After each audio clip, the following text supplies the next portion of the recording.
Di antaranya adalah untuk mengingatkan hal-hal yang sudah ada pada diri kita. Ya. Nah, mungkin teman-teman pernah dengar peribahasa atau ajaran yang cukup legendaris nih, perkataan Ronggo Warsito. Ada yang tahu? Ronggo Warsito. Seberuntung-beruntungnya orang yang lupa, masih lebih beruntung orang yang ingat dan waspada. Coba kita cermati lagi kalimatnya. Seberuntung-beruntungnya orang yang lupa, masih lebih beruntung orang yang ingat dan waspada. Lupa ya bisa diartikan banyak hal. Lupa diri, lupa jabatannya, lupa fungsinya, lupa kalau dia seorang ayah, lupa kalau dia seorang ibu, seorang suami, lupa kalau dia seorang ketua lembaga ini, lembaga itu, lupa kalau dia seorang pejabat. Sekarang kira-kira nih yang masih agak update nih, ya 2 bulan terakhir lah, kira-kira tokoh atau peristiwa apa yang bisa kita gambarkan, bisa kita representasikan sebagai seberuntung-beruntungnya orang yang lupa? Siapa kira-kira?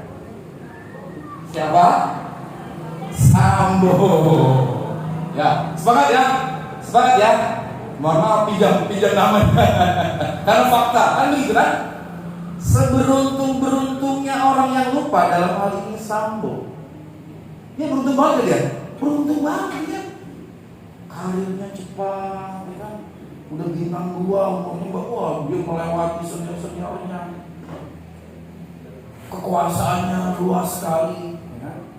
Dia bahkan menjadi lembaga yang sangat diandalkan oleh kepolisian, ya? Seolah-olah untouchable gitu. Beruntung sekali. Wah, hartanya, income-nya segala macam, jabatannya segala macam. Ajudannya sampai 7 loh.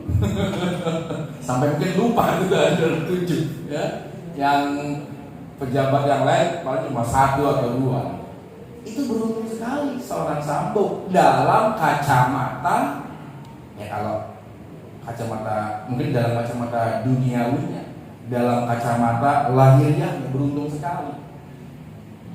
Tetapi dia lupa, kan begitu?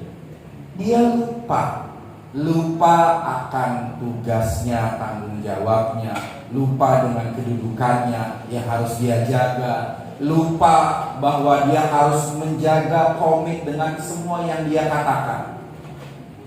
Yang terjadi adalah sebaliknya, hipokrasi. Bahkan dia lupa bahwa melakukan perbuatan dengan Yosua itu melanggar hukum dan seterusnya, dia lupa. Akhirnya seperti saat ini, masih lebih beruntung Fatimah dapat hadiahnya. Betul nggak? Masih lebih beruntung Fatimah, senang tuh hadiahnya dipeluk-peluk, ya kan? Ya, senang dia juga karena dia masih ingat. Dia ingat dia anggota Badan POM, ada panggilan ikut kegiatan di KPCBD, datang hari Sabtu, datang, dia ingat. Karena ini adalah kewajibannya. Masih beruntung teman-teman semua, dibandingkan Sambo yang sedang, aduh, kebayang tidurnya nyaman apa tidak itu, kebayang jejak digitalnya, kebayang sejarahnya, hanya karena dia menjadi manusia yang lupa. Nah, jadi perjuangan kita di dalam kehidupan ini diantaranya adalah perjuangan untuk selalu ingat.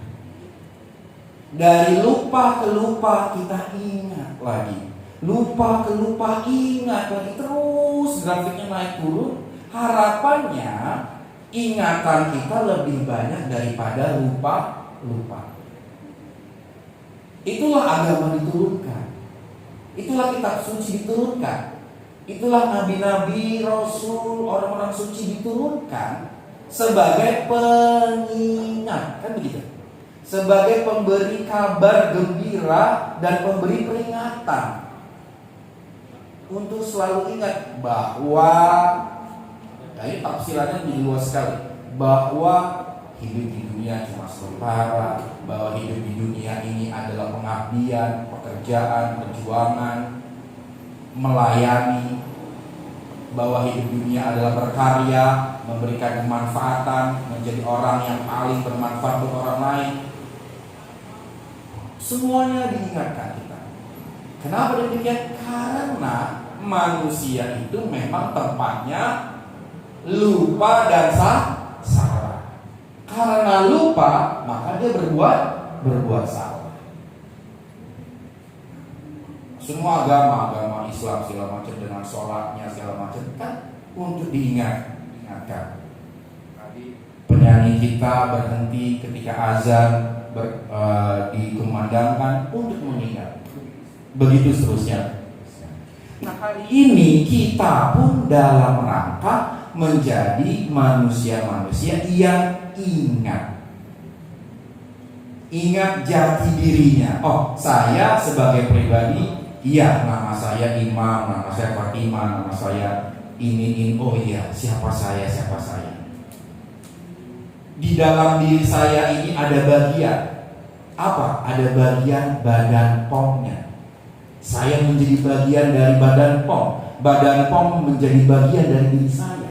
Gak boleh dilupakan, gak boleh dihilangkan. Saya harus menghormati badan POM, karena badan POM adalah amanah, adalah takdir Tuhan di mana saya mendapatkan rezeki.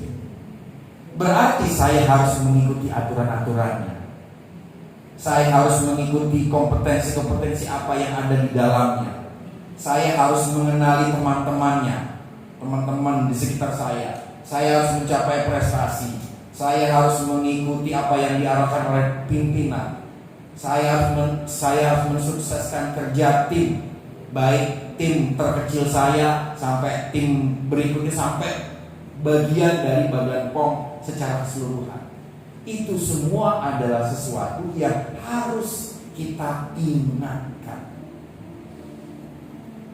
Nah, latihan capacity building selama 2 hari ini sebenarnya tujuannya adalah untuk mengingatkan semua itu.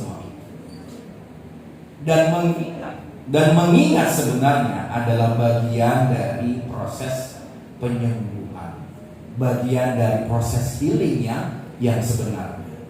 Ibarat orang lupa melepaskan sesuatu, lalu dia ingat, lalu dia mendapatkan kembali, dia meraih kembali apa yang hilang selama ini. Apakah itu ketidaktenangan? Apakah itu kegelisahan? Apakah itu kegalauan? Apakah itu kecemburuan? Apakah itu ketidakpercayaan diri? Apakah itu fobia? Apakah itu kecurigaan yang berlebihan, atau penyakit-penyakit atau gangguan-gangguan yang sifatnya abnormalitas lainnya?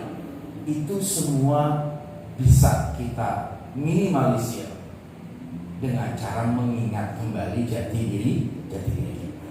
Jadi syukur alhamdulillah teman-teman semua sudah mengalami ini. Setelah ingat, kita maka akan mudah sekali untuk bersyukur.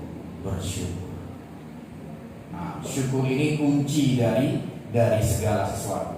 Kunci dari segala kebahagiaan, ketenangan, kedamaian, kesejukan, keceriaan. Ya. Hadir dalam kondisi kekinian, melepaskan masa lalu, melepaskan masa depan. Hadir di dalam kondisi kita hari ini, hadir dengan penuh kehadiran, dengan penuh kesadaran. Itu bagian dari ingatan dan bagian daripada kesadaran.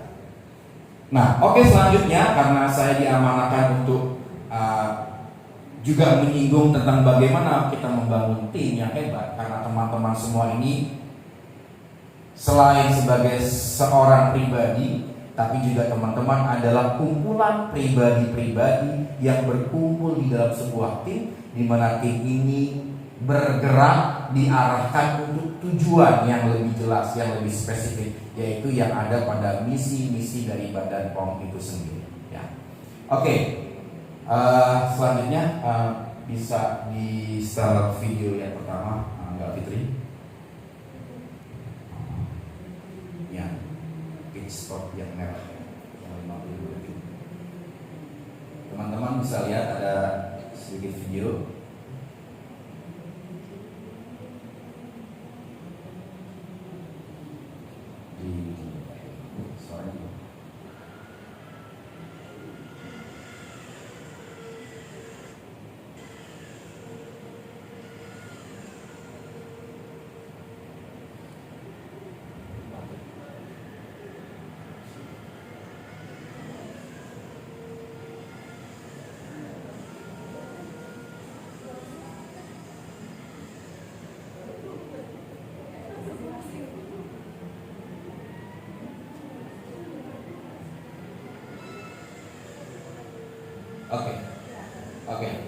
Oke, cukup ya, nanti sebelumnya video. Oke, teman-teman tahu ini video apa tadi?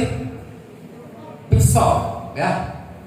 Itu sangat cepat, ya. Itu kerja tim. Ya, ada berapa tuh? Ya, 20 orang lah kira-kira. Ya. Bisa kita bayangkan kecepatan sebuah tim pit stop, berapa tenaga, berapa biaya, berapa latihan, sehingga mereka bisa menampilkan kinerja yang sangat bagus. Ya, kita lihat video kedua di mana itu ada pengulangannya. Ya, silakan Mbak Fitri.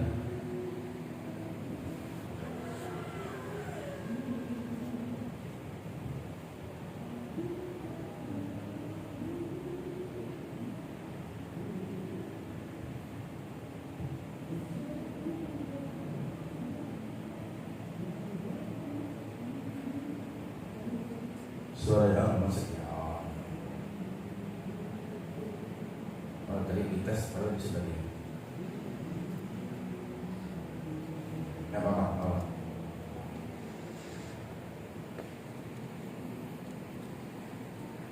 Teman-teman bisa perhatikan dengan seksama slow motionnya.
Detik berarti ya, 2 detik 50 second ya, istilahnya apa, istilah satuan waktunya ya.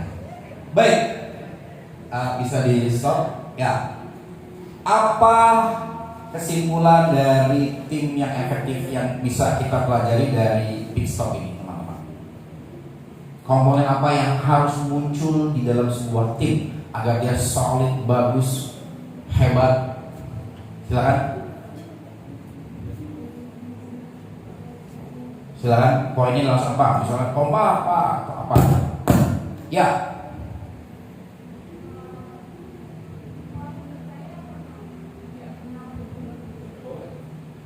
Selamat malam, perkenalkan saya Nadia dari Pengadilan Masyarakat. Menurut saya yang pertama, setiap individu harus mengetahui tugas dan fungsinya masing-masing. Setelah mengetahui, tentu saja harus menguasai. Kemudian setelah menguasai, karena bekerja bersama, sehingga harus saling mempercayai. Kasih. Untuk beliau ya, mengetahui tusi ya tadi saya tusinya masing-masing, kemudian tusi teman-teman dan saling mempercayai sehingga tidak tumpang tindih, tidak menyalah-nyalahkan. Oke, bagus. Ada lagi? Silakan. Apalagi pendapatnya? Ada dirijennya nggak ada di situ? Pimpinannya ada tadi? Silakan tadi. Pasti ada ya. Nah, pasti ada. Berarti butuh pemimpin juga, ya. Karena kalau tidak ada pemimpin ya tidak ada yang mengatur, tidak ada yang menggerakkan, tidak ada yang mengarahkan. Apalagi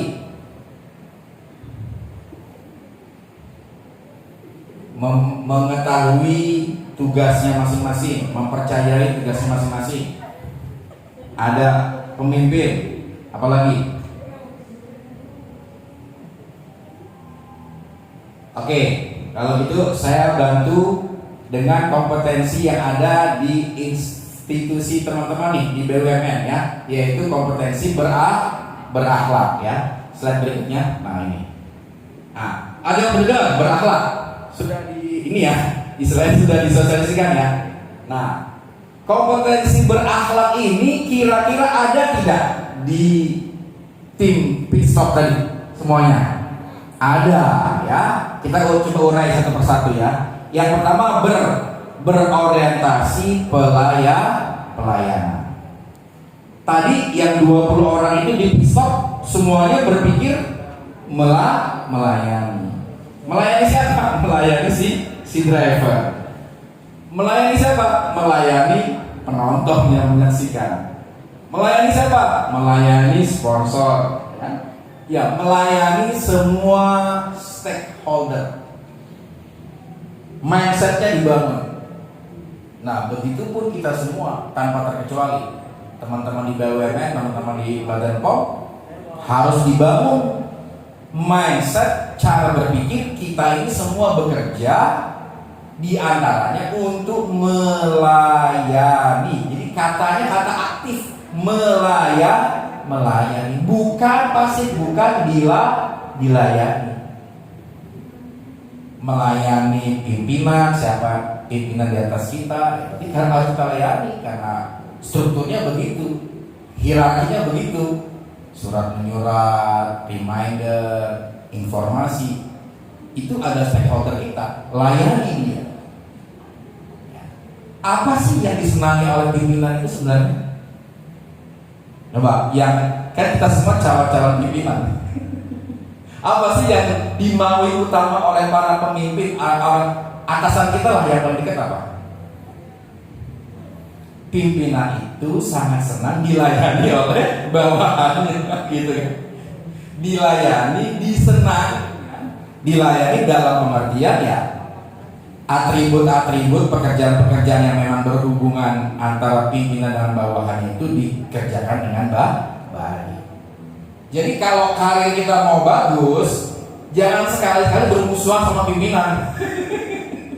Ya, jangan sekali-kali gitu ya. Kalau mau bermusuhan dengan tapi rasanya tidak ada satu lembaga pun, bahkan sampai partai politik pun nggak mungkin, nggak senang juga kalau ada bawahannya itu berani melawan dirinya. Seberapapun pintarnya dia, bahkan seberapapun benarnya dia, ya. Jadi kita harus betul-betul obey, ya, betul-betul taat kepada pimpinan.